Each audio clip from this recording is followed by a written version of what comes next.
Today, the antidote to bail-in is now in Parliament.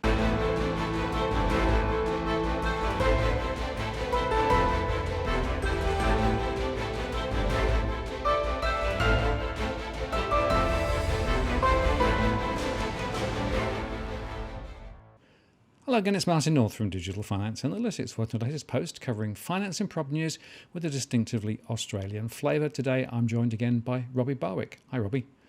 Hello Martin. Very important news. We have a chance to get bail-in sorted. We do. The breaking news happened on Thursday, but everything was happening on Thursday and Friday in regards to the cash ban. So we had to postpone this announcement. But the news is, on Thursday, One Nation Senator Malcolm Roberts introduced a bill that our party, the Citizens Party, helped to draft, which is a very short, sweet bill. We've got the explanatory memorandum here. It's called the Banking Amendment Deposits Bill 2020, and this bill will amend the law that was rammed through in 2018 that we say includes a danger that they could bail in our bank deposits. This bill amends that and stops it from being able to be used. So if they want to do it, they're going to have to do it openly and through proper legislation, not through this backdoor means. Right. And the critical thing about this bill is that it basically removes the current ambiguity, right, about whether deposits are or aren't bailable, as it were, because there is a large crack in the current bill that effectively allows them potentially to ram it through. And what this bill would do is basically turn that off. No, exactly. So the issue, let's give a little bit of background to this before I go through the specifics of the bill. In March 2013, which is, 7 years ago this month, a lot of the world was shocked when they heard the news coming out of Cyprus that the authorities had come up with a way to save Cyprus's two banks by taking the savings of the depositors, right? And it turned out it wasn't some ad hoc thing. It was a policy they were implementing, which the word seeped out, called bail-in, right?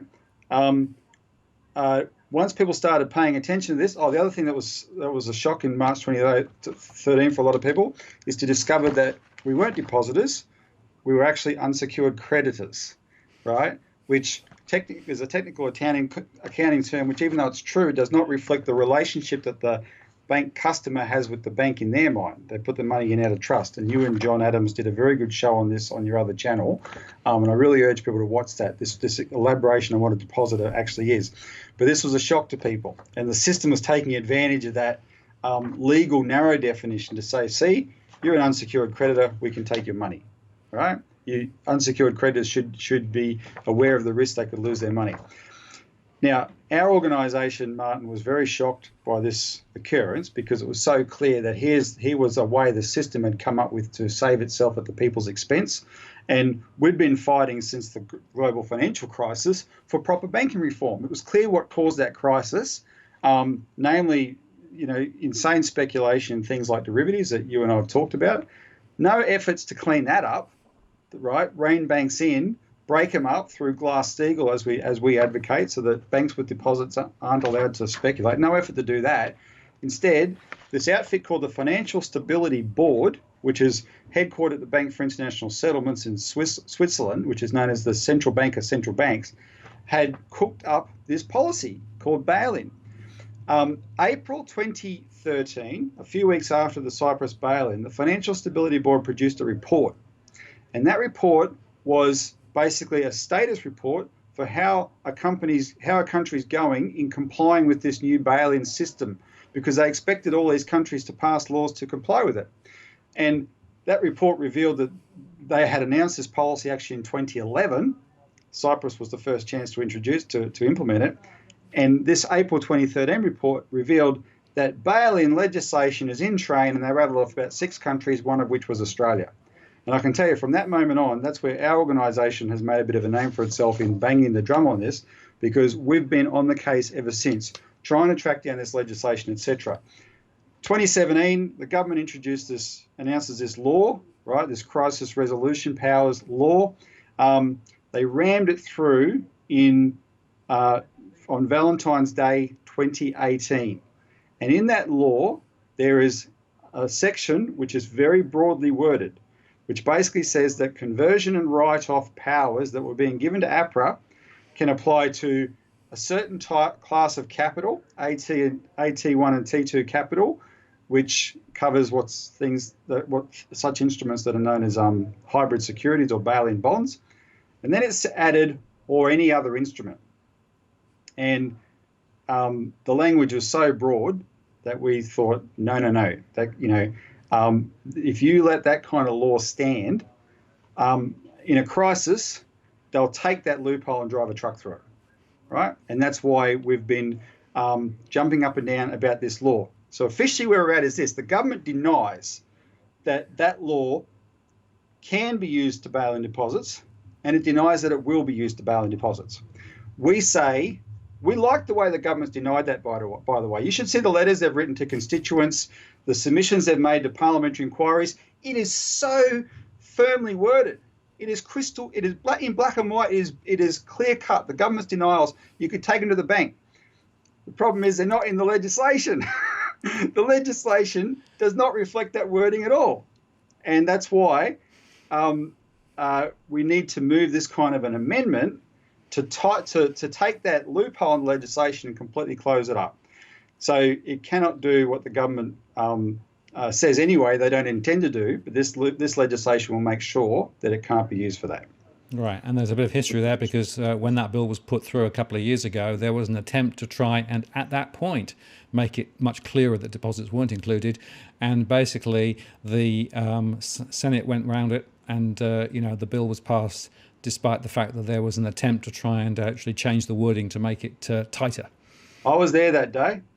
I met with the Senator for Banks, Jane Hume, with Dr. Wilson Sy, ex-APRA researcher, and I met with the Senator for Banks, Jane Hume, in the morning. She had chaired this inquiry into this bill that was passed in 2018. She gave us a quick meeting, then hurried up and said, I've got to get back to the chamber. And we thought, well, we better go and see what they're doing. And we went in there and we watched bail-in pass in front of our eyes with only a handful of senators present, I think 8 in total, right? But the night before, we'd had a meeting with One Nation. One Nation had said, let's move an amendment, right? If that clause is the key clause, let's close it up. So we helped draft that amendment. They presented it to the government in the morning and said, we want to move an amendment to this bill. The government was sly, in fact, very deceptive. The government said, let's get our government lawyers to look at the wording for you, right? And while One Nation was waiting for the government to get back to them, the government rushed the bill through the Senate and into law, knowing what One Nation intended to do, but making sure that they were out of the chamber, right? This is one of the reasons, not just the loose wording, but the government's behaviour and the fact that every other jurisdiction in the world that we have, all members of the G20 have agreed to comply with this policy. They all have bail-in applying to deposits, right? And our government's claiming it doesn't apply to deposits here. So the behaviour is too suspicious. And this is essentially a slightly elaborated form of the amendment. Now, we set the scene for this particular bill that Malcolm Roberts introduced last week, 7 or 8 months ago, actually at your house, because remember I announced that the Citizens Party had started a new petition. And I want to remind people of that petition, and we'll put the link below, because this is going to be a key part of building the support for this, right? So please get to the petition, sign it, and share it aggressively. Now, this is one and the same with the cash ban fight. So just a quick update on that. For instance, we know that you and I did a show on Friday. The report is pretty terrible, except if they stick to the recommendations, especially the first recommendation, that can significantly delay, perhaps even kill this bill over time, right?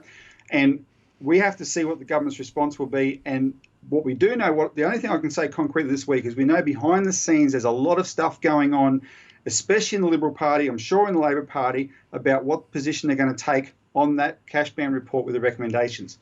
But bail-in and things related to things like negative interest rates are the purpose for a cash ban, right? As well as being able to, surveillance, etc. But it's controlling our behaviour in a crisis. That's the purpose. They don't want us to be able to up stakes and get our money out of banks. right? If we know that there's a bail-in going to happen, then the bail-in won't work, right? They'll be run on the banks. And in fact, in Europe, where there's been a lot of bail-ins, they've had to introduce these premature capacity to introduce premature capital controls, right, to stop that being able to happen, just so they can make their bail-in policy work. So we know that's what the issue is, and this is therefore one and the same fight. So it's been introduced. One Nation is at the moment it's scheduled for a debate on the 23rd of March. However, it would be very good if not just a debate, but there's also a move to another inquiry. Now, before you all roll your eyes, right?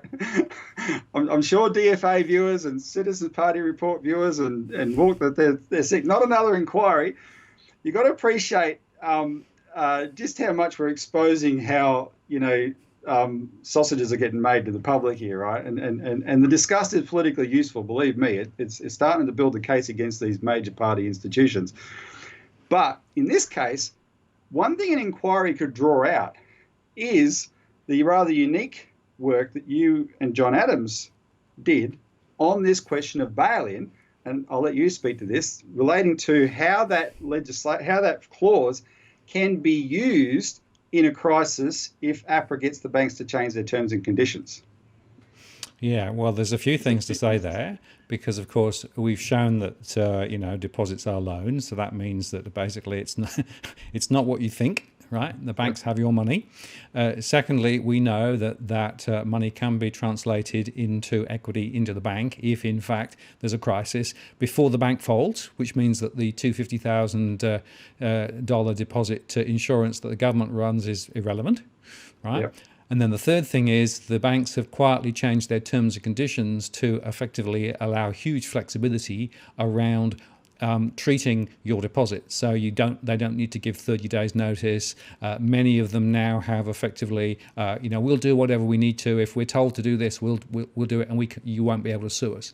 So the legal framework has already been set up, and we'll put a link to the show where John and I discussed that.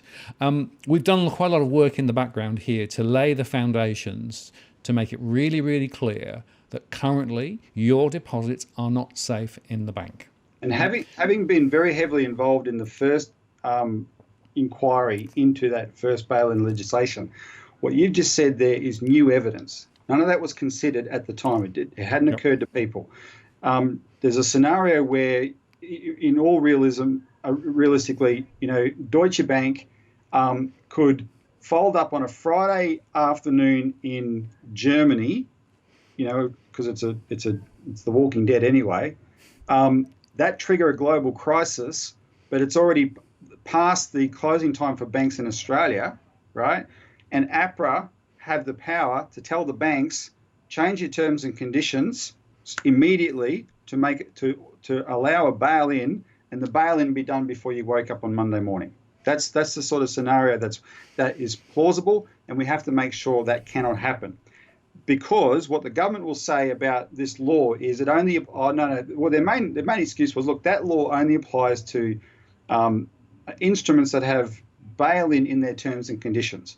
And what you've shown is that you can actually insert bail-in in the terms and conditions of deposit accounts, right? We think so. What we've done is we've applied an abundance of caution in this. I just want to read the opening paragraph here of the explanatory memorandum, Banking Amendment Deposits Bill 2020. This is the approach, right? General outline. This bill will avoid doubt as to the meaning and intent of various provisions in the Banking Act 1959 in relation to bail-in. The effect of the Banking Amendment Deposits Bill 2020 will be to confirm that the conversion and write-off provisions of the Banking Act 1959 do not apply to deposit accounts as defined in the bill, and to confirm that nothing in the Banking Act 1959 or any other Commonwealth legislation extends power to APRA to implement or authorise or direct the implementation of bail-in in respect of deposit accounts as defined in the bill. So that covers every possibility. It covers just, saying that any other instrument can apply to deposits, and it covers the scenario that you and John highlighted, right? And here's where we got the government over the barrel. It's a catch-22 for them. They say that law, that 2018 law, can't and won't be used for deposits. Well, all this amendment does is clarify that in the bill, right? There's other things about that bill, by the way, Martin, that we should also probably be concerned about, right? We've focused on this one thing, bailing. Nothing in this amendment changes those other things in the bill, right? So that's all it does. It does to the bill what the government claims is their intention anyway. So what grounds would they have to oppose this amendment? They either let it go through, in which case we've stopped that bill being used for a bail-in, or if they oppose it, they're actually starting to expose that what their ulterior motive was all along, right? Absolutely. Yeah. And that'll be the issue. And if I can add this one final bit of reality here, on the 21st of February, a director of the Federal Reserve, Lael Brainerd, gave a speech in the United States, New York, where she basically said, we have to have those unconventional policy measures to avert a banking crisis in place permanently. She talked about zero interest rates. The whole bail-in mechanism has to be in place. Well, without having said it specifically, bail-in is part of that suite of policies that they've developed, right? These people, this unelected, unaccountable financial elite that populate the world's central banks, right, and bank regulators largely, they have set up a system to keep the financial system going with all its ills, right, keep them propped up too at the public's expense. And this is one of those policies. And that system has never been shakier in the last decade since the 2008 crisis. There's a financial crisis ripping through it behind the scenes as we speak through the repo crisis, right? If there was ever a danger of being used, it's looming on us now. And that's why there's an urgency here to do this. So what I really recommend people do, you're already making calls against the cash ban, and a lot of you will be including bail-in in that. Tell people, when you're calling those politicians, inform them that Malcolm Roberts has introduced this bill and they have to support it. It's one in the same fight. Sign and share the petition below and get it out as widely as possible, right? Hands off our bank accounts, stop bail-in, that's what it's called. Let's get that out all over the place. And as more developments happen around this, we'll keep you posted, and there'll be more stuff that you can do. But if we can achieve what we're doing here, it'll be the first place in the world outside of India where a bill was actually just completely pulled because of the public reaction. It'll be the first place in the world that there's a pushback like this, and that'll have global consequences. Well, Robbie, all power to your elbow, because this is really, really important. So we will keep everybody informed as this develops over the next couple of weeks, and let's see how it plays out. It could not be more timely given what's happening around the world at the moment. Absolutely. Thanks a lot, Martin. Thanks for your time today. See you soon. See you. So there you have it, the next bit of the jigsaw puzzle in terms of protecting our deposits. I'm Martin North from Digital Finance Analytics. Many thanks for watching, and I'll see you again next time.